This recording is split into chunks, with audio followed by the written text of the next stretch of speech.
ಎಲ್ಲರಿಗೂ ನಮಸ್ಕಾರ. ನನ್ನ ಹೆಸರು ಮಾರುತೇಶ್ ಎಸ್. ನಾನು ಶ್ರೀ ಮರುಸಿದ್ದೇಶ್ವರ ಪ್ರೌಢಶಾಲೆ ಆನೂರು ಇಲ್ಲಿ ವಿಜ್ಞಾನ ಶಿಕ್ಷಕರಾಗಿ ಸೇವೆ ಸಲ್ಲಿಸುತ್ತಿದ್ದೇನೆ. ಮಕ್ಕಳೇ, ನಾವು ಇಂದಿನ ತರಗತಿಯಲ್ಲಿ 9ನೇ ತರಗತಿಯ ಪರಮಾಣುಗಳು ಮತ್ತು ಅಣುಗಳು ಎಂಬ ಅಧ್ಯಾಯದ ಬಗ್ಗೆ ಚರ್ಚಿಸಿದ್ವಿ. ನಾವು ಇಂದಿನ ತರಗತಿಯಲ್ಲಿ ಚರ್ಚಿಸಿದಂಥ ಅಂಶಗಳನ್ನು ಒಂದ್ಸರಿ ಪುನರ್ಮನನ ಮಾಡಿಕೊಳ್ಳೋಣ. ಪರಮಾಣು ಎಂಬ ಕಲ್ಪನೆಯನ್ನು ಕೊಟ್ಟಂತಹ ಅನೇಕ ಮಹನೀಯರಲ್ಲಿ ನಾವು ಹಿಂದೆ ಕ್ರಿಸ್ತಪೂರ್ವ 500ರಲ್ಲೇ ಅನೇಕ ತತ್ವಜ್ಞಾನಿಗಳು, ನಮ್ಮ ಭಾರತೀಯ ಮಹರ್ಷಿಗಳು, ಕಣಾಧಾರಂಥ ಮಹರ್ಷಿಗಳು ಯಾವುದೇ ಧಾತುವಿನ ಅತ್ಯಂತ ಚಿಕ್ಕ ಕಣಕ್ಕೆ ಕಣ ಅಂತ ಮೊದಲಾಗಿ ಹೆಸರನ್ನು ಕೊಡ್ತಾರೆ. ನಂತರ ನಮಗೆ 19ನೇ ಶತಮಾನದ ಅಂತ್ಯದಷ್ಟೊತ್ತಿಗೆ ನಮಗೆ ಈ ಪರಮಾಣುವಿನ ಬಗ್ಗೆ ಒಂದು ನಿರ್ದಿಷ್ಟ ಒಂದು ಕಲ್ಪನೆ ನಮಗೆ ಕೊಡ್ತಾರೆ ವಿಜ್ಞಾನಿಗಳು. ಅದನ್ನು ನಾವು 2 ನಿಯಮಗಳು ಹೇಳ್ತಾರೆ. ರಾಸಾಯನಿಕ ಸಂಯೋಜನೆಯ ನಿಯಮ ಅಂತ ಹೇಳ್ತೀವಿ. ಒಂದು ಶಕ್ತಿ ಸಂರಕ್ಷಣಾ ನಿಯಮ, ಇನ್ನೊಂದು ಸ್ಥಿರ ಅನುಪಾತ ನಿಯಮ. ಇದನ್ನು ಪುಷ್ಟೀಕರಿಸಲಿಕ್ಕೆ ಅದೇ ಕಾಲದಲ್ಲಿ ಜಾನ್ ಡಾಲ್ಟನ್ ಅನ್ನುವಂಥ ವಿಜ್ಞಾನಿ ನಮಗೆ ಡಾಲ್ಟನ್ನ ಪರಮಾಣು ಮಾದರಿ ಅಂತಲೇ ಒಂದು ಪರಮಾಣುವಿನ ಬಗ್ಗೆ ನಮಗೆ ತುಂಬ ಸೊಗಸಾಗಿ ಅನೇಕ ಅಂಶಗಳನ್ನು ಹೇಳ್ತಾನೆ. ಆ ಡಾಲ್ಟನ್ನ ಪರಮಾಣು ಮಾದರಿಯ ಅಂಶಗಳು ಅಂತ ಹೇಳಿದಾಗ ಅವ್ರು ಹೇಳ್ತಾ ಬರ್ತಾನೆ, ಪರಮಾಣು ಅನ್ನೋದು ಯಾವುದೇ ಧಾತುವಿನ ಅತ್ಯಂತ ಚಿಕ್ಕ ಕಣ. ಪರಮಾಣು ಅಭೇದ್ಯ. ಯಾವುದೇ ಪರಮಾಣು ರಾಸಾಯನಿಕ ಕ್ರಿಯೆಯಲ್ಲಿ ನಾವು ದ್ರವ್ಯವನ್ನು ಸೃಷ್ಟಿ ಮಾಡೋದಕ್ಕೂ ಆಗಲ್ಲ, ನಾಶ ಪಡೋದಕ್ಕೂ ಆಗಲ್ಲ. ಮತ್ತೆ ಧಾತು ಅಥವಾ ಸಂಯುಕ್ತಗಳ ಸಂಯೋಜನೆಯಲ್ಲಿ ಈ ಒಂದು ಪರಮಾಣುಗಳ ಸ್ಥಿರ ಅನುಪಾತಗಳ ಸಂಯೋಜನೆ ಇರುತ್ತದೆ. ಒಂದು ಧಾತುವಿನ ಪರಮಾಣುಗಳು ಒಂದು ರೀತಿಯ ರಾಶಿ ಮತ್ತು ಒಂದೇ ರಾಸಾಯನಿಕ ಗುಣವನ್ನು ಹೊಂದಿರುತ್ತವೆ. ಹೌದಲ್ವಾ? ಎಷ್ಟು ಚೆನ್ನಾಗಿ ಹೇಳ್ತಾರೆ. ನಂತರ ಹೇಳ್ತಾರೆ, ಬೇರೆ ಬೇರೆ ಧಾತುಗಳ ಪರಮಾಣುಗಳ ರಾಶಿ ಮತ್ತು ಹೇಳ್ತೀವಿ ಗುಣ ವ್ಯತ್ಯಾಸ ಇರುತ್ತೆ, ವಿಭಿನ್ನವಾಗಿರುತ್ತದೆ. ಹೌದಲ್ವಾ? ಇದು ನಮಗೆ ಇಂದಿನ ತರಗತಿಯಲ್ಲಿ ನಾವು ತಿಳಿತಾ ಬಂದ ಚರ್ಚೆ. ನಂತರ ಈ ಪರಮಾಣುಗಳಿಗೆ ಹೇಗೆ ಸಂಕೇತಗಳನ್ನು ನೀಡಿದ್ದೇವೆ, ಯಾವ ಆಧಾರದ ನೀಡಿದ್ದೇವೆ ಅಂತ ಬಂದಾಗ ನಮಗೆ ಡಾಲ್ಟನ್ ಕೆಲವು ಸಂಕೇತಗಳನ್ನು ಸೂಚಿಸ್ತಾರೆ. ಪರಮಾಣು ಸಂಕೇತಗಳನ್ನ ನಿಮಗೆ ನಾನು ಇಂದಿನ ತರಗತಿಯಲ್ಲಿ ಹೇಳಿದ್ವಿ. ಒಂದು ಸರ್ಕಲ್ ಇರುವಂಥದ್ದು, ಒಳಗಡೆ ಸಿ ಇರುವಂಥದ್ದು ಅಥವಾ ಚುಕ್ಕೆ ಇರುವಂಥದ್ದು, ಹೆಚ್ ಇರುವಂಥದ್ದು, ಜಿ ಇರುವಂಥದ್ದು, ಜಿ ಇರುವಂಥದ್ದು. ಇವೆಲ್ಲ ನೋಡಿದಾಗ ನಾವು ಆ ಸಂಕೇತಗಳನ್ನು ಸಮರ್ಪಕವಾಗಿ ಸಮೀಕರಣಗಳನ್ನು ಬಳಸಲಿಕ್ಕೆ ಆಗ್ತಿರಲಿಲ್ಲ. ಮತ್ತು ಎಲ್ಲ ಧಾತುಗಳನ್ನು, ಮುಂಬರುವಂಥ ಧಾತುಗಳನ್ನು ಸಂಕೇತ ರೂಪದಲ್ಲಿ ನೆನಪಿಸ್ಕೊಡೋದು ಹಾಗೂ ಬರೀಲಿಕ್ಕೆ ಕಷ್ಟ ಇತ್ತು. ಆಗ ಬರ್ಜೀನಿಯಸ್ ಅನ್ನೋರು ಏನು ಮಾಡ್ತಾರೆ, ನಿಜ ಅಲ್ವಾ, ಇಂಗ್ಲೀಷ್ ಪದದ ಮೊದಲ ಅಕ್ಷರ ಮತ್ತು ಇನ್ಯಾವುದಾದ್ರೂ ಮೊದಲ ಅಕ್ಷರ ಆಗಿರ್ಬೋದು ಅಥವಾ ಮೊದಲ ಅಕ್ಷರದ ಜೊತೆಗೆ ಉಳಿದ ಪ್ರಮುಖ ಯಾವುದಾದ್ರೂ ಒಂದು ಚಿಕ್ಕ ಅಕ್ಷರವನ್ನು ಸೂಚಿಸಿ ಸಂಕೇತಗಳನ್ನ ಬರ್ತಾ ಇರ್ತೀವಿ. ಒಂದು ಅಕ್ಷರ ಸೂಚಿಸುವಂಥದಕ್ಕೆ ಉದಾಹರಣೆ ಹೇಳ್ತೀರಾ? ಸರಿ, ಹೈಡ್ರೋಜನ್, ಹೆಚ್. ಹೈಡ್ರೋಜನ್ನ ಇಂಗ್ಲಿಷ್ ಪದದ ಮೊದಲ ಅಕ್ಷರ ಹೆಚ್, ಅದನ್ನು ನಾವು ಹೆಚ್ ಹೈಡ್ರೋಜನಲ್ಲಿ ಹೆಚ್ಚು ಸೂಚಿಸ್ತೀವಿ, ನೈಟ್ರೋಜನಲ್ಲಿ ಸೂಚಿಸ್ತೀವಿ, ಆಕ್ಸಿಜನ್ನಲ್ಲಿ ಓನ ಸೂಚಿಸ್ತೇವೆ, ಕಾರ್ಬನ್ಗೆ ಸಿ ಅನ್ನು ಸೂಚಿಸಿದ್ವಿ. ಹಾಗಾದರೆ 2 ಅಕ್ಷರ ಯಾವಾಗ ಕೊಡ್ತೀವಿ ಸಂಕೇತಗಳಿಗೆ?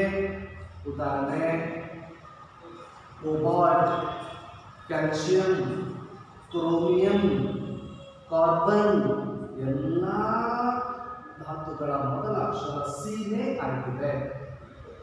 ಕಾರ್ಬನ್ಗೆ ಸಿ ಕೊಟ್ಟಿರ್ಬೋದು ಮತ್ತು ಕೋಬಾಲ್ಟ್ಗೂ ಸಿ ಕೊಡ್ಬೋದು, ಕ್ರೋಮಿಯಂ, ಕ್ಯಾಲ್ಸಿಯಂ ಎಲ್ಲದಕ್ಕೂ ಸಿ ಕೊಟ್ಟರೆ ಮತ್ತೆ ಗೊಂದಲ ಶುರುವಾಗುತ್ತೆ. ಹಾಗಾಗಿ ಒಂದು ಧಾತುವಿಗೆ ಕಾರ್ಬನ್ ಸಿ ಕೊಟ್ಟಿರೋದ್ರಿಂದ ನಾವು ಕೋಬಾಲ್ಟ್ಗೆ C O, C capital letter O small letter. Chromium C capital letter R small letter. Calcium C capital A small letter. ಈ ರೀತಿಯಾಗಿ ಸೂಚಿಸ್ತೇವೆ. ಮತ್ತೆ ಕೆಲವು ತಾಮ್ರ, ಕ್ಯುಪ್ರಮ್ ಸಿ, ಕಬ್ಬಿಣ, ಫೆರಮ್ ಎಫಿ, ಚಿನ್ನ, ಆರಂ ಎಯು, ಇವು ಇಂಗ್ಲಿಷ್ ಅಕ್ಷರದ ಆಧಾರವಾಗಿ ಸಂಕೇತಗಳು ನಾವು ಬಳಸ್ತಿಲ್ಲ. ಗೋಲ್ಡ್ ಅಂತ ಚಿನ್ನಕ್ಕೆ ಆದರೆ ಎಯು ಅಂತ ಹೇಳ್ತೇವೆ. ಕಬ್ಬಿಣಕ್ಕೆ ಐರನ್ ಅಂತೀವಿ, ಎಫಿ ಅಂತಿರ್ತೇವೆ. ಹೌದಲ್ವಾ? ಇಲ್ಲಿ ನಾವು ಲ್ಯಾಟಿನ್ ಪದದ ಅಕ್ಷರಗಳನ್ನು ಪದದಿಂದ ಅಕ್ಷರಗಳನ್ನು ತಗೊಂಡು ನಾವು ಸಂಕೇತಗಳನ್ನ ಸೂಚಿಸಿದ್ದೇವೆ. ಇದನ್ನೆಲ್ಲ ಜಿನಿಯಸ್ ತಿಳಿಸ್ಕೊಡ್ತಾರೆ. ತುಂಬಾನೇ ನಮ್ಗೆ ಇವತ್ತು ಕೂಡ ಬಳಸ್ತಾ ಇರುವಂತಹ ಸಂಕೇತಗಳು. ನಾವು ಇವುಗಳನ್ನು ಸಮೀಕರಣ ರೂಪದಲ್ಲಿ ಮತ್ತು ಎಲ್ಲ ಧಾತುಗಳನ್ನು ಬರೀಲಿಕ್ಕೆ ಸುಲಭವಾದಂತಹ ಕ್ರಮವನ್ನು ತಿಳಿಸ್ಕೊಡ್ತಾರೆ. ಇದು ಆದ ನಂತರ ನಮಗೆ ಪರಮಾಣು ಬಗ್ಗೆ ಒಂದು ಕಲ್ಪನೆ ಸಿಕ್ಕಿದೆ. ನೆಕ್ಸ್ಟ್ ಅಣು. ಏನು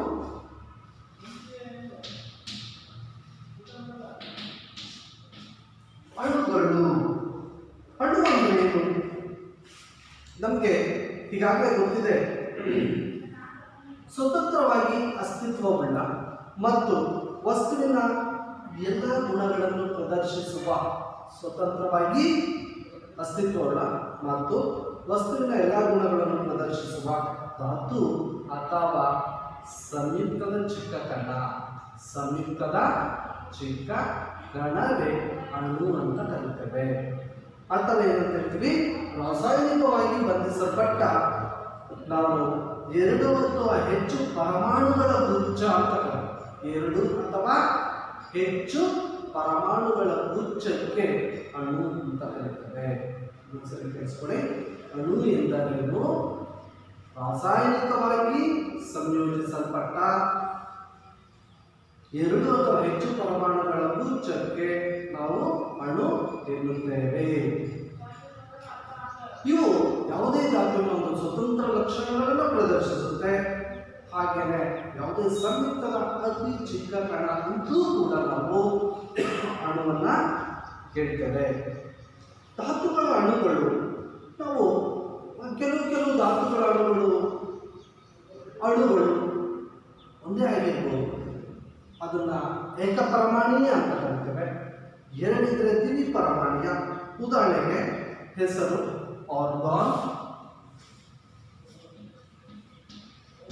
AR ಅಂತ ಕರಿತೇವೆ. ಇದು ಏಕಪರಮಾಣೀಯ. ಇಂಥದ್ದು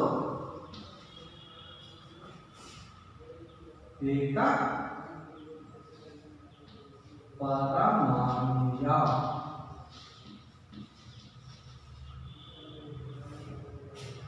ಏಕಪರಮಾಣೀಯ. ಹೀಲಿಯಂ,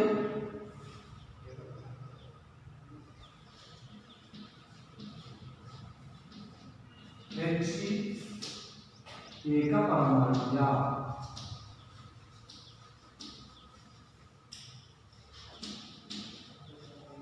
ದ್ವಿಪರಮಾಣೀಯ ಅಂತ ಹೇಳ್ತಾರೆ. ನೋಡೋಣ, 2 ಪರಮಾಣುಗಳು ಇಲ್ಲಿ ಸ್ವತಂತ್ರವಾಗಿರ್ತವೆ. ಉದಾಹರಣೆ ಆಕ್ಸಿಜನ್. ಆಕ್ಸಿಜನ್ ಏಕಪರಮಾಣುವಲ್ಲ, ಸ್ವತಂತ್ರವಾಗಿ ಒಂದು ಪರಮಾಣು ಇರೋದಿಲ್ಲ ಇಲ್ಲಿ. ಅದಕ್ಕೆ ನಾವು ಆಕ್ಸಿಜನ್ O2 ಅಂತ ಕರೀತೇವೆ. ಇದನ್ನ ದ್ವಿಪರಮಾಣೀಯ.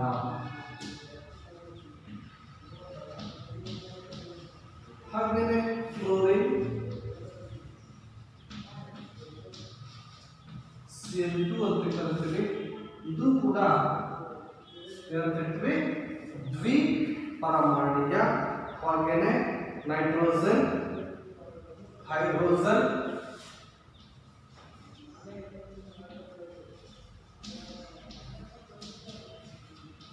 H2, ನೈಟ್ರೋಜನ್,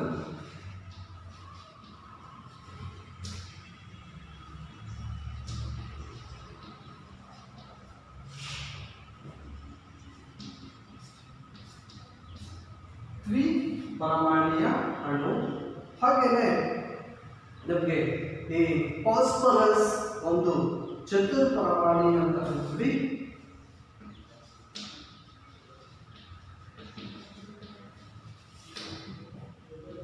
P4 ಚಿತ್ತೂರ್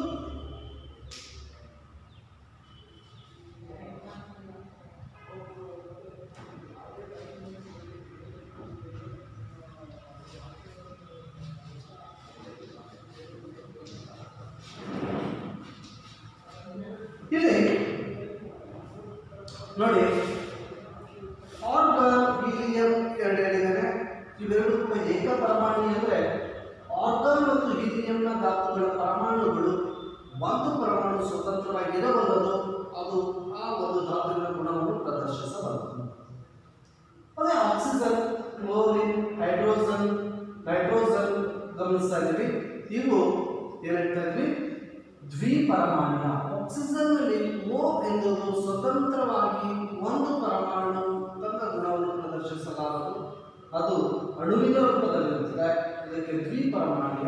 ಅದಕ್ಕೆ ನಾವು ಹೇಳ್ತೀವಿ, ನಾವು ಉಸಿರಾಡ್ತಾ ಇರುವಂತಹ ಗಾಳಿ, ನಾವು ಗಾಳಿಯಲ್ಲಿ ತಗೊಂಡ್ರೆ ಈ ಆಕ್ಸಿಜನ್ ನಲ್ಲಿ ಸಂಯೋಜನೆ O2, ನಾವು ಉಸಿರಾಡ್ತಾ ಇರುವಂತಹ ಗಾಳಿಯಲ್ಲಿ O2 ಅಂತ ಹೇಳ್ತೀವಿ. ಇದು ನಾವು ಉಸಿರಾಡ್ತಾ ಇರುವಂತಹ ಒಂದು ಗಾಳಿಯಲ್ಲಿರುವಂತಹ ಸೂತ್ರ ಬರೀಬೇಕಂದ್ರೆ O2 ಅಂತ ಒಂದು ದ್ವಿಪರಮಾಣ್ಯ.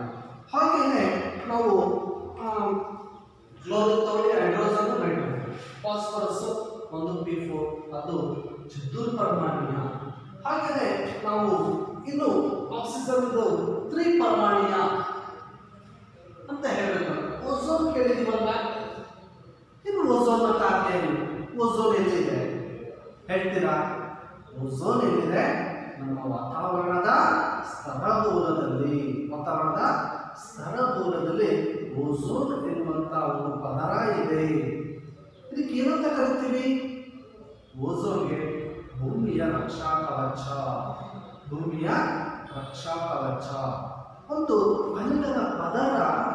ನಮ್ಮ ಏನು ಗಾಳಿಯ ಮೇಲೆ ಸ್ತರಗೋಲದಲ್ಲಿ ಇಂಥ ಒಂದು ಭಾಗವೇ ನಾವೇನ್ ಹೇಳ್ತಾ ಇದ್ವಿ, ಓಝೋನ್ ಅಂತ ಕರಿತಾ ಇದ್ವಿ. ಆ ನಿರ್ದಿಷ್ಟವಾಗಿ ಓಝೋನ್ ಅನ್ನು ಏನ್ ಕರಿತಾ ಇದ್ವಿ ನಾವು? ರಕ್ಷಾ ಕವಚ, ರಕ್ಷಾ ಪದರ ಅಂತ ಕರಿತಾ ಇದ್ವಿ. ಯಾವುದರಿಂದ ರಕ್ಷಿಸ್ತಾ ಇದೆ ನಮಗೆ ಹೇಳ್ತೀರಾ? ಸರಿ ಉತ್ತರ, ನಮಗೆ ಸೂರ್ಯನಿಂದ ಬರ್ತಾ ಇರುವಂತ ಅತಿ ನಮಗೆ ಅಪಾಯಕಾರಿಯಾದಂಥ ಕಿರಣಗಳಾದ ನೇರಳಾತೀತ ಕಿರಣಗಳನ್ನು ಅದು ಓಝೋನ್ ತಡೆದು ನಮಗೆ ಅಪಾಯಕಾರಿ ಅಲ್ಲದಂತಹ ಈ ಶಾಖ ಮತ್ತು ಬೆಳಕಿನ ಕಿರಣಗಳನ್ನು ಮಾತ್ರ ನಮಗೆ ಭೂಮಿಗೆ ಬಿಡ್ತಾ ಇದೆ. ಸರಿ ಅಲ್ವಾ?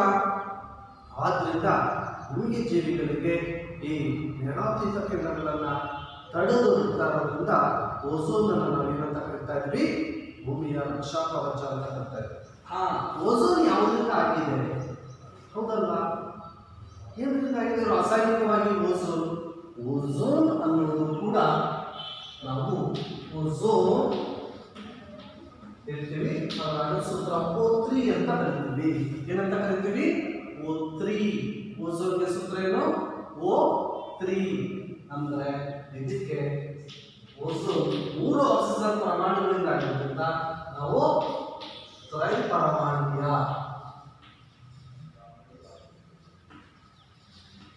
ನೋಡಿ, ಓಝೋನ್ ಅನ್ನೋದು ತ್ರೈಪರಮಾಣ್ಯ ಅಂದ್ರೆ 3 ಆಕ್ಸಿಜನ್ ಪರಮಾಣುಗಳಿಂದ ಮಾಡಲ್ಪಟ್ಟಿದೆ. ಯಾವುದು? ಓಝೋನ್. ನಮ್ಮ ಸ್ತರಗೋಲದಲ್ಲಿ ವಾತಾವರಣದ ಮೇಲ್ಭಾಗದಲ್ಲಿರುವಂಥದ್ದು. ಈ ಓಝೋನ್ ಗುಣ ನಮ್ಮ ಸೂರ್ಯನಿಂದ ಬರ್ತಾ ಇರುವಂತಹ ನೇರಳಾತೀತ ಕಿರಣಗಳನ್ನು ತಡೆಯುವುದು.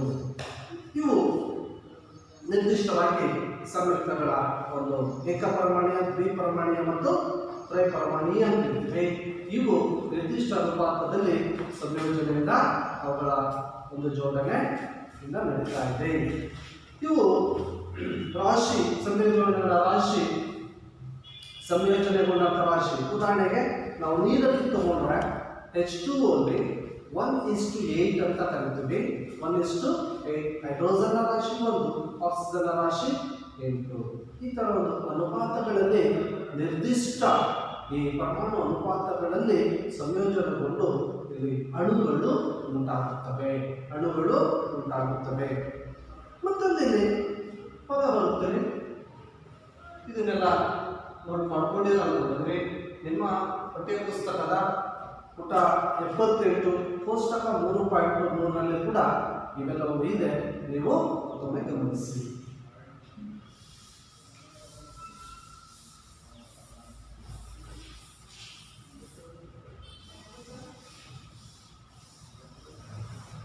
ಈಗ ಅಯಾನ್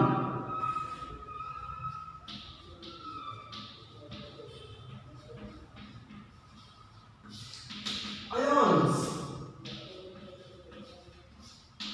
ಅಯಾನ್ಗಳು ನಮಗೆ ಪರಮಾಣು ಅನ್ನೋದು ಗೊತ್ತಾಯಿತು, ಅಣು ಅನ್ನೋದು ಗೊತ್ತಾಯಿತು, ಮತ್ತೊಂದೇನು ಅಯಾನುಗಳು. ನಮಗೆ ಎಲ್ಲ ಲೋಹ ಮತ್ತು ಅಲೋಹಗಳ ಧಾತುಗಳು ವಿದ್ಯುತ್ ಆವೇಶಗಳಿಂದ ಕೂಡಿದೆ ಅನ್ನೋದು ಗೊತ್ತಾಗುತ್ತೆ. ಏನಿಂದ ಗೊತ್ತಾಗುತ್ತೆ? ವಿದ್ಯುತ್ ಆವೇಶದಿಂದ ಕೂಡಿದೆ. ಲೋಹಗಳು ಮತ್ತು ಅಲೋಹಗಳು ಇವು ಸಂಯುಕ್ತಗಳಲ್ಲಿ ವಿದ್ಯುತ್ ಆವೇಶದ ಕಣಗಳಂತೆ ಮಾಡಲ್ಪಟ್ಟಿವೆ. ಈ ವಿದ್ಯುತ್ ಆವೇಶಯುಕ್ತ ಕಣಗಳಿಗೆ ಅಯಾನ್ ಎನ್ನುತ್ತೇವೆ. ಏನಕ್ಕೆ? ವಿದ್ಯುತ್ ಆವೇಶ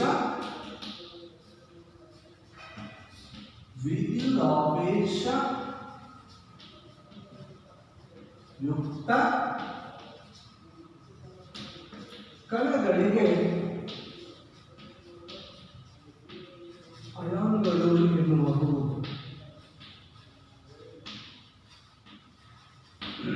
ವಿದ್ಯುತ್ ಆವೇಶಯುಕ್ತ ಕಣಗಳಿಗೆ ನಾವೇನು ಕರಿತೀವಿ?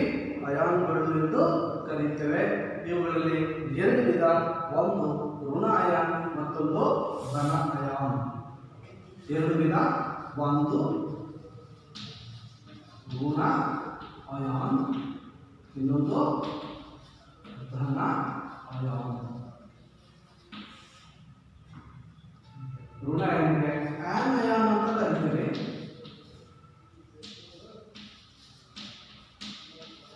ಧನ ಅಯಾನ್ಗೆ ಕ್ಯಾಟಯಾನ್ ಅಂತ ಕರೀತೇವೆ. Anion, cation. ನಮಗೆ ಈಗಾಗಲೇ 8ನೇ ತರಗತಿಯಲ್ಲಿ ಓದಿದ್ವಿ, ಯಾವುದೇ ಕ್ರಿಯೆ ಎಲೆಕ್ಟ್ರಾನ್ಗಳನ್ನು ಪಡೆದುಕೊಂಡಾಗ ಅದನ್ನ ನಾವೇನಂತ ಕರಿತೀವಿ? ಕ್ಯಾಟಯಾನ್ ಅಂತ ಕರಿತೀವಿ. ಅದು ಏನಾಗುತ್ತೆ? ಎಲೆಕ್ಟ್ರಾನ್ ಪಡೆದುಕೊಂಡಾಗ ಧನಾವೇಶಯುಕ್ತವಾಗುತ್ತದೆ. ಆದ್ದರಿಂದ ಏನು ಕರಿತೀವಿ? ಕ್ಯಾಟಯಾನ್. ಎಲೆಕ್ಟ್ರಾನ್ ಧಾನಿ. ಅದಕ್ಕೆ ನಾವು ಧನ ಅಯಾನ್. ಅದರ ಆವೇಶವನ್ನು ನಾವು ಹೇಗೆ ಸೂಚಿಸ್ತೀವಿ? ಅವಾಗ ಪ್ಲಸ್. ಉದಾಹರಣೆ ಕೊಡೋದಾದ್ರೆ ನಾವು ಸೋಡಿಯಂ ಕ್ಲೋರೈಡ್ ಹೇಗೆ ಉಂಟಾಗಿದೆ ಅನ್ನೋದನ್ನ ನೋಡೋಣ. ಯಾವುದು? Sodium chloride, NaCl. ಇಲ್ಲಿ ಸೋಡಿಯಂ ಕ್ಲೋರೈಡ್ ಎರಡು ಘಟಕಗಳಿಂದ ಆಗಿದೆ. ನಮಗೆ ಹೆಸರು ಹೇಳ್ತಾರೆ. Na ಸೋಡಿಯಂ ಇಂದಾಗಿದೆ, Cl ಕ್ಲೋರಿನ್ ನಿಂದ ಆಗಿದೆ. ಎರಡು ಧಾತುಗಳ ಪರಮಾಣುಗಳಿಂದಾಗಿದೆ ಒಂದು ಸೋಡಿಯಂ ಕ್ಲೋರೈಡ್.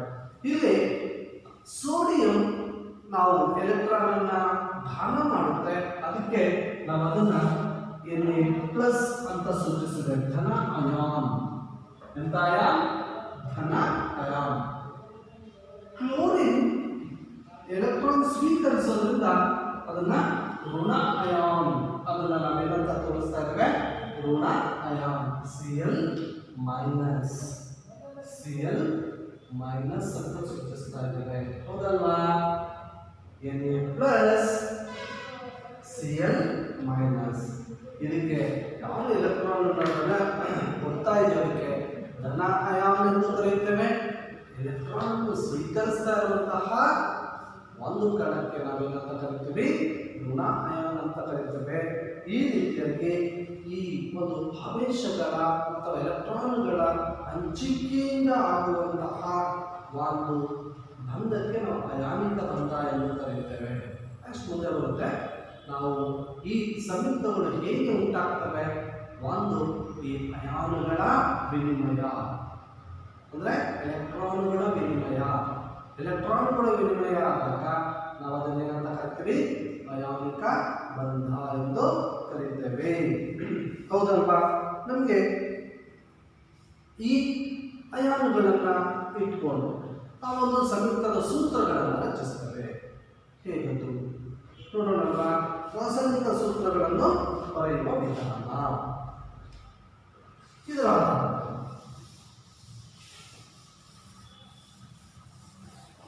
ರಾಸಾಯನಿಕ ಸೂತ್ರಗಳನ್ನು ಬರೆಯುವ ವಿಧಾನ.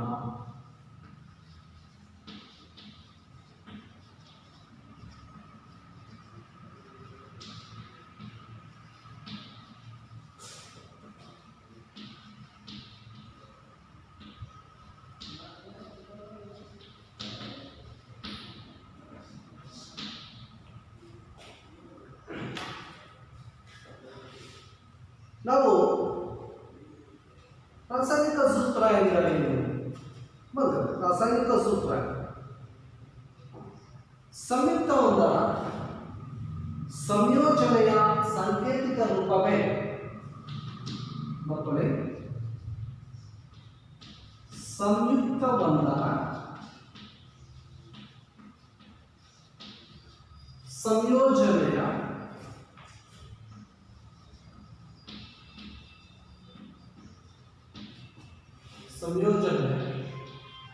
ಸಾಂಕೇತಿಕ ರೂಪವೇ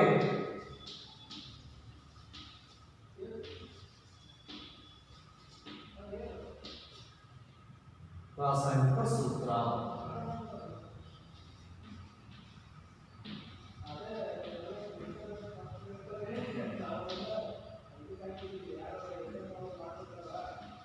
ರಾಸಾಯನಿಕ ಸೂತ್ರ ಎನ್ನುವುದು ನೋಡಿ, ಯಾವುದೇ ಸಂಯುಕ್ತವೊಂದರ ಸಂಯೋಜನೆಯ ಸಾಂಕೇತಿಕ ರೂಪವೇ ರಾಸಾಯನಿಕ ಸೂತ್ರ.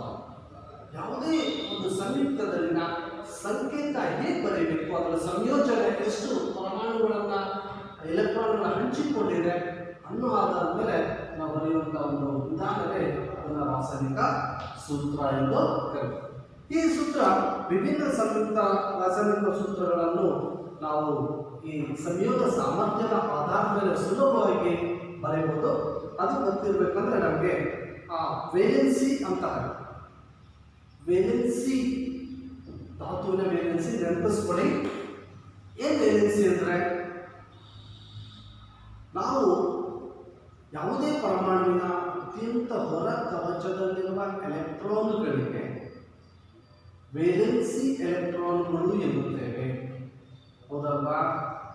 ಯಾವುದೇ ಪರಮಾಣುವಿನ ಅತ್ಯಂತ ಹೊರ ಕವಚದಲ್ಲಿರುವಂಥ ಎಲೆಕ್ಟ್ರಾನ್ಗಳಿಗೆ ನಾವೇನಂತ ಕರಿತೀವಿ?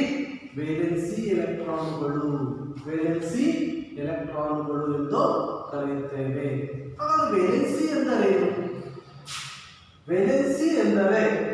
ವೇಲೆನ್ಸಿ ಎಂದರೆ ಆ ಒಂದು ಪರಮಾಣು ರಾಸಾಯನಿಕ ಕ್ರಿಯೆಯಲ್ಲಿ ಎಷ್ಟು ಎಲೆಕ್ಟ್ರಾನ್ಗಳನ್ನು ಹಂಚಿಕೊಳ್ಳುತ್ತದೆ ಅನ್ನೋದನ್ನ ನಾವು ವೇಲೆನ್ಸಿ ಎಂದು ಕರೆಯುತ್ತೇವೆ. ಉದಾಹರಣೆಗೆ ನಿಮಗೆ ಆ ಎಷ್ಟು ಎಲೆಕ್ಟ್ರಾನ್ಗಳನ್ನು ಹಂಚಿಕೊಳ್ಳುತ್ತೆ ಅನ್ನೋದು ಯಾವುದರ ಮೇಲೆ ಅವಲಂಬಿತವಾಗಿದೆ?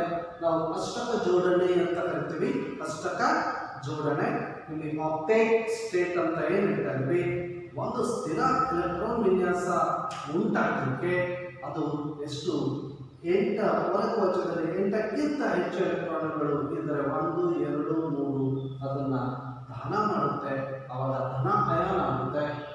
ಹೊರಕವಚದಲ್ಲಿ 5, 6, 7 ಎಲೆಕ್ಟ್ರಾನ್ ಇದ್ದಾಗ 7 ಎಲೆಕ್ಟ್ರಾನ್ ಇತ್ತು, 1 ತಗೊಂಡು 8 ಮಾಡಿಕೊಳ್ಳುತ್ತೆ, ಸ್ವೀಕರಿಸುತ್ತೆ.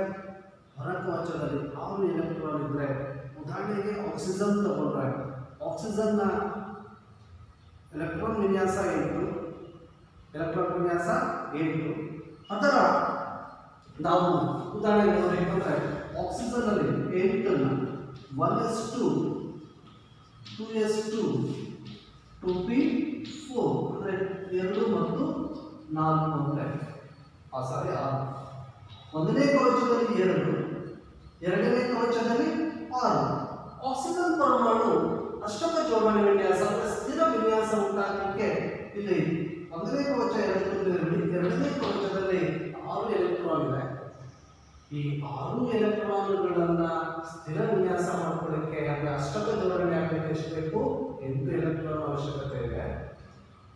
ಈಗಾಗಲೇ 6 ಎಲೆಕ್ಟ್ರಾನ್ ಇದೆ, 6 ಪಡ್ಕೋಬೇಕಾ ಅಥವಾ 2 ತಗೊಂಡು ಅಷ್ಟಕ ಜೋಡಣೆ ಆಗಬೇಕಾದ್ರೆ ಸುಲಭ ಅಂತ ಹೋದಾಗ ಇದು 6 ಜೊತೆಗೆ 2 ಎಲೆಕ್ಟ್ರಾನ್ನ ಸೆಳೆಯೋದು ಸುಲಭ ಆಗುತ್ತೆ.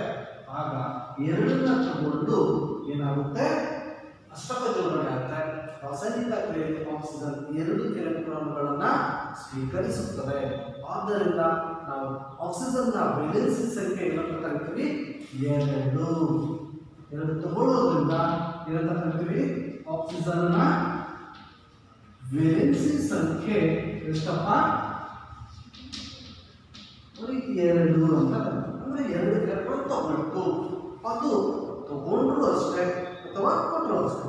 ಉದಾಹರಣೆ ಇನ್ನೊಂದು ಸೋಡಿಯಂ ನೋಡೋಣ. 11 ಮೊದಲನೇ ಕವಚದಲ್ಲಿ 2, ಎರಡನೇ ಕವಚದಲ್ಲಿ 10, ಮೂರನೇ ಕವಚದಲ್ಲಿ 1. ಸೋಡಿಯಂ ಪರಮಾಣುವಿನ ಮೊದಲನೇ ಕವಚ 2 ಎಲೆಕ್ಟ್ರಾನ್, ಎರಡನೇದಲ್ಲಿ 10, ಮೂರರಲ್ಲಿ 11 ಎಲೆಕ್ಟ್ರಾನ್. ಒಂದೇ ಕವಚ ಕೂತಿದೆ, ಎರಡನೇ ಕವಚ ಕೂತಿದೆ, ಮೂರನೇದಲ್ಲಿ ಎಷ್ಟು ಎಲೆಕ್ಟ್ರಾನ್ ಇವೆ? 1 ಎಲೆಕ್ಟ್ರಾನ್ ಇದೆ. ಅಷ್ಟಕ ವಿನ್ಯಾಸ ಆಗಬೇಕು ಅಂದ್ರೆ ಮತ್ತೆ 7 ಎಲೆಕ್ಟ್ರಾನ್ಗಳ ಅಗತ್ಯತೆ ಇದೆ. ಇದು 1 ಎಲೆಕ್ಟ್ರಾನ್ 7 ಎಲೆಕ್ಟ್ರಾನ್ಗಳಂದ್ರೆ ಒಂದು 7 ಎಲೆಕ್ಟ್ರಾನ್ಗಳನ್ನು ಸ್ವೀಕರಿಸೋದು ಅಥವಾ ಸೆಳೆಯೋದು ಕಷ್ಟಕರ. ಆದ್ದರಿಂದ 1 ಎಲೆಕ್ಟ್ರಾನ್ ಅನ್ನ ಕಳೆದುಕೊಳ್ಳುವುದು ಇಲ್ಲಿ ಸೂಕ್ತ. ಆದ್ದರಿಂದ ಈ 1 ಎಲೆಕ್ಟ್ರಾನ್ ಅನ್ನ ಕಳೆದುಕೊಂಡು ಇದು ಸಂಯುಕ್ತ ಆಗುತ್ತೆ. ಆದ್ದರಿಂದ ಇದಕ್ಕೆ ಅಂತ ಕರಿತೀವಿ ಸೋಡಿಯಂನ ವೇಲೆನ್ಸಿ ಸಂಖ್ಯೆ ಎಷ್ಟು? ಇದು ಕಳೆದುಕೊಳ್ತಾ ಇದೆ ಎಷ್ಟು? 1 ಎಲೆಕ್ಟ್ರಾನ್ ಕಳ್ಕೊಂಡಿದೆ. ಕ್ಲೋರಿನ್ 17 ಇದರ ವೇಲೆನ್ಸಿ ಸಂಖ್ಯೆ. ಒಂದೇ ಕವಚದಲ್ಲಿ 2 ಹೇಳ್ತೀರಾ? ಸಾರಿ, ಇಲ್ಲಿ 8 ಇರ್ತೇನೆ. ಎರಡನೇ ಕವಚದಲ್ಲಿ 8. ನಿಮಗೆ ಹೇಗೆ 2n2 2n² ಫಾರ್ಮುಲಾ ಪ್ರಕಾರ ಒಂದು ಕವಚದಲ್ಲಿರುವಂತಹ ಗರಿಷ್ಠ ಎಲೆಕ್ಟ್ರಾನ್ಗಳ ಸಂಖ್ಯೆಯನ್ನು ಸೂತ್ರಕ್ಕೆ ನಾವು ಸೂತ್ರ ಹೇಳ್ತೀವಿ 2n². ಹಾಗಾದ್ರೆ ಎರಡನೇ ಕವಚದಲ್ಲಿ ಎಷ್ಟು ಎಲೆಕ್ಟ್ರಾನ್ಗಳಿಗೆ ಅವಕಾಶ ಇದೆ? 2, 2² ಅಂದ್ರೆ 2 2s 4, 4 2s 8. ಎಷ್ಟು ಎಲೆಕ್ಟ್ರಾನ್ ಮಾತ್ರ ಅವಕಾಶ ಇರುತ್ತೆ. ಹೀಗಾಗಿ ನಾನು ಹೇಳ್ತೀನಿ 2 8 ಕ್ಲೋರಿನ್ 17ರಲ್ಲಿ 2 8 ಮೂರನೇ ಕವಚದಲ್ಲಿ 7 ಎಲೆಕ್ಟ್ರಾನ್ ಇದೆ. 7 ಎಲೆಕ್ಟ್ರಾನ್ಗಳಿವೆ. ಅಷ್ಟಕ ಜೋಡಣೆ ಆಗುತ್ತೆ. 7ರಲ್ಲಿ ಎಷ್ಟು ಬೇಕಿದೆ? 1 ಬೇಕಿದೆ. 7 ಕಳ್ಕೊಳ್ಳೋಕ್ಕಿಂತ 1 ತಗೊಳ್ಳೋದು ಸುಲಭ. ಆದ್ದರಿಂದ ರಾಸಾಯನಿಕ ಕ್ರಿಯೆಯಲ್ಲಿ ಕ್ಲೋರಿನ್ 1 ಎಲೆಕ್ಟ್ರಾನ್ ಅನ್ನು ಸ್ವೀಕರಿಸುತ್ತೆ. ಇಲ್ಲಿ 1 ಎಲೆಕ್ಟ್ರಾನ್ ದಾನ ಮಾಡಿದ್ದು ಸೋಡಿಯಂ. ಆದ್ದರಿಂದಲೇ 1 ದಾನ ಮಾಡೋದ್ರಿಂದ 1 ಪ್ಲಸ್ ಅಂತ ಹೇಳ್ತೀವಿ, ಧನ ಅಯಾನ ಆಗಿತ್ತು. ಇಲ್ಲಿ 1 ಎಲೆಕ್ಟ್ರಾನ್ ಕಳ್ಕೊಳ್ಳೋದ್ರಿಂದ ಅಲ್ಲಿ 1 ಮೈನಸ್ ಅಂದರೆ ಋಣ ಅಯಾನ ಆಗುತ್ತದೆ. ಇದರ ವೇಲೆನ್ಸಿ ಕೂಡ ನಾವು ಏನಂತ ಕರಿತೀವಿ? ವೇಲೆನ್ಸಿ ಸಂಖ್ಯೆ 1. ಈ ರೀತಿಯಾಗಿ ನಾವು ಅಯಾನುಗಳ ಹೆಸರುಗಳನ್ನ ಅಂದ್ರೆ ಹೇಗೆ ಹೇಳ್ತೀವಿ? ಎಲೆಕ್ಟ್ರಾನ್ ದಾನ ಮಾಡಿದ್ರೆ ಅದನ್ನ ಧನ ಅಯಾನ ಅಂತ ಕರಿತೀವಿ. ಎಲೆಕ್ಟ್ರಾನ್ ಅನ್ನು ಸ್ವೀಕರಿಸಿದ್ರೆ ಋಣ ಅಯಾನ ಎಂದು ಕರೆಯುತ್ತೇವೆ. ಸಂಕೇತ ಬರೆಯೋದು ಹೇಗೆ? 1 ಎಲೆಕ್ಟ್ರಾನ್ ಕೊಟ್ಟರೆ ನಾವೇನಂತ ಹೇಳ್ತೀವಿ? 1 ಪ್ಲಸ್ ಎಂದು ಬರೆಯುತ್ತೇವೆ. ಏನಂತ ಬರೀತೀವಿ? ಈಗ ಎಲ್ಲಿ ಪ್ಲಸ್ ಅಂತ Cl ಮೈನಸ್ ಅಂದ್ರೆ 1 ಪ್ಲಸ್ ಅಂದ್ರೆ 1 ಎಲೆಕ್ಟ್ರಾನ್ ಅನ್ನು ದಾನ ಮಾಡಿದೆ, 1 ಮೈನಸ್ ಅಂದ್ರೆ 1 ಎಲೆಕ್ಟ್ರಾನ್ ಅನ್ನ ಸ್ವೀಕರಿಸಿದೆ. ನಮ್ಮ ಗಣಿತದ ತರ ಪ್ಲಸ್ ಅಂದ್ರೆ ಆಡ್ ಆಗುತ್ತೆ ಅಂತಲ್ಲ, ಇಲ್ಲಿ ಎಲೆಕ್ಟ್ರಾನ್ ಅಂದ್ರೆ ಋಣಾವೇಶ ಕಳೆದುಕೊಂಡಿದ್ರಿಂದ ಅದು ಧನಾವೇಶ ಆಗಿದೆ. ಇಲ್ಲಿ ಕ್ಲೋರಿನ್ ನಲ್ಲಿ 17 ಪ್ರೋಟಾನ್ 17 ಎಲೆಕ್ಟ್ರಾನ್ ಇತ್ತು, ಪ್ಲಸ್ ಮೈನಸ್ ಸಮ ಆಯಿತು. 1 ಎಲೆಕ್ಟ್ರಾನ್ ತಗೊಂಡಿದ್ರಿಂದ ಮೈನಸ್ ಜಾಸ್ತಿ ಆಯಿತು, ಕ್ಲೋರಿನ್ ಋಣಾವೇಶವಾಯಿತು. ಆಕ್ಸಿಜನ್ ಸಂಕೇತ ನಾವೇನು ಹೇಳ್ತೀವಿ? ಇದರ ವೇಲೆನ್ಸಿ ಆಕ್ಸಿಜನ್ ಎಷ್ಟು? 2. O 2 okay. 2 ತಗೊಳ್ತಾ ಕೊಡ್ತಾ ಇದೆ ಆಕ್ಸಿಜನ್ ತಗೊಂಡಿದೆ. ತಗೊಂಡಿದ್ರೆ ಏನಂತ ಬರಬೇಕು? ಮೈನಸ್. ಇದು ಸಂಕೇತ, ಅಯಾನಿನ ಸಂಕೇತ. O2 ಮೈನಸ್ ಅಂತ ಕರಿತೀವಿ. ಅಂದ್ರೆ 2 ಎಲೆಕ್ಟ್ರಾನ್ಗಳನ್ನ ತಗೊಂಡಿದೆ. 2 ಪ್ಲಸ್ ಅಂದ್ರೆ 2 ಎಲೆಕ್ಟ್ರಾನ್ಗಳನ್ನ ಕೊಟ್ಟಿದೆ. ಈ ರೀತಿಯಾಗಿ ನಿಮಗೆ ಒಂದು ಕೋಷ್ಟಕ 3 ಆಗುತ್ತೆ. ಅರ್ಥ ಆಯ್ತಲ್ಲ? ಇದನ್ನ ಗಮನಿಸ್ಕೊಂಡು ಬನ್ನಿ. ಮುಂದಿನ ತರಗತಿಯಲ್ಲಿ ನಾವು ಈ ಅಯಾನುಗಳ ಒಂದು ಸಂಕೇತಗಳನ್ನ ಬಳಸಿಕೊಂಡು ಆ ಸಂಯುಕ್ತಗಳ ಸೂತ್ರಗಳನ್ನು ಹೇಗೆ ಬರೆಯಬಹುದು? ನಿಮಗೆ ಕ್ಯಾಲ್ಸಿಯಂ ಕ್ಲೋರೈಡ್ ಆಗ್ತದೆ, ನೈಟ್ರೋಸ್ ಆಕ್ಸೈಡ್, ನೈಟ್ರೋಜನ್ ಆಕ್ಸೈಡ್ ಅಲ್ವಾ, ಕ್ಯಾಲ್ಸಿಯಂ ಸಲ್ಫೇಟು, ಸೋಡಿಯಂ ಸಲ್ಫೇಟು, ಈ ಥರ ನಾವು ಹೆಸರು ಹೇಳಿದಾಗ ಸತ್ಯಕ್ಕೆ ಹೇಗೆ ಬರೆಯೋದು? ನಿಜ ತಾನೆ? ಅದನ್ನು ಮುಂದಿನ ತರಗತಿಯಲ್ಲಿ ನೋಡೋಣ. ಮಕ್ಕಳೇ, ನಾವಿಲ್ಲಿವರೆಗೂ ಕೂಡ ನಿಮಗೆ ಇಲ್ಲಿನ ಅಣುಗಳು ಮತ್ತು ಅಯಾನುಗಳು ಮತ್ತು ರಾಸಾಯನಿಕ ಸೂತ್ರಗಳನ್ನು ಬರೆಯುವಂಥ ವಿಧಾನವನ್ನು ಮತ್ತೆ ಮುಂದಿನ ತರಗತಿಯಲ್ಲೂ ಕೂಡ ಮುಂದುವರಿಸೋಣ. ಆ ಅಯಾನುಗಳ ವಿಧಗಳ ಬಗ್ಗೆ ಚರ್ಚಿಸಿದ್ದೇವೆ, ಹೌದಲ್ವಾ? ಎಲ್ಲರಿಗೂ ಅರ್ಥ ಆಗಿದೆ ಅಂದ್ಕೊಂಡಿದ್ದೀನಿ. ಈ ಗೃಹ ಪ್ರವೇಶಕ್ಕೆ ನಿಮಗೆ ಒಂದು ಗೃಹ ಕಾರ್ಯಕ್ಕೆ ಪ್ರಶ್ನೆಗಳನ್ನು ನೀಡಿದ್ದೇನೆ. ಇವನ್ನ ಉತ್ತರಿಸಿಕೊಂಡು ಬರಬೇಕಾಗಿ ನಿಮ್ಮಲ್ಲಿ ಮುಂದಿನ ತರಗತಿಯಲ್ಲಿ ಬರಬೇಕಾದ್ರೆ ಎಲ್ಲರೂ ಉತ್ತರಿಸಿಕೊಂಡು ಬರಬೇಕು. ಒಂದನೇ ಪ್ರಶ್ನೆ ಬರ್ತದೆ, ಅಣುಗಳು ಎಂದರೇನು? ಅಣುಗಳು ಎಂದರೇನು? ಎರಡನೇ ಪ್ರಶ್ನೆ, ಅಯಾನುಗಳು ಎಂದರೇನು? ಅಯಾನುಗಳು ಎಂದರೇನು? ಅದರ ಎರಡು ವಿಧಗಳಾದವು.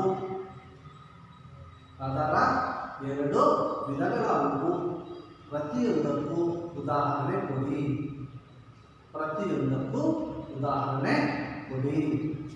ನಂತರ ನಿಮಗೆ ನಿಮ್ಮ ಪಠ್ಯ ಪುಸ್ತಕದ ಪುಟ 78ರಲ್ಲಿ ಪುಟ 80ರಲ್ಲಿ ಕೋಷ್ಟಕ 3.6 ಇದೆ. ಇಲ್ಲಿ ಕೆಲವು ಅಯಾನುಗಳ ಹೆಸರು ಮತ್ತು ಅವುಗಳ ಸಂಕೇತವನ್ನು ಕೊಟ್ಟಿದೆ. ಎಲ್ಲರೂ ಕೂಡ ಆ ಕೋಷ್ಟಕವನ್ನು ಬರ್ಕೊಂಡು ಸಂಪೂರ್ಣವಾಗಿ ನೀವು ಅರ್ಥೈಸಿಕೊಂಡೇ ಮುಂದಿನ ತರಗತಿಯಲ್ಲಿ ಹೇಗೆ ನಾವು ಸೂತ್ರಗಳನ್ನು ಬರೀತೀವಿ ಅಂತ ನೋಡೋಣ. ಧನ್ಯವಾದ.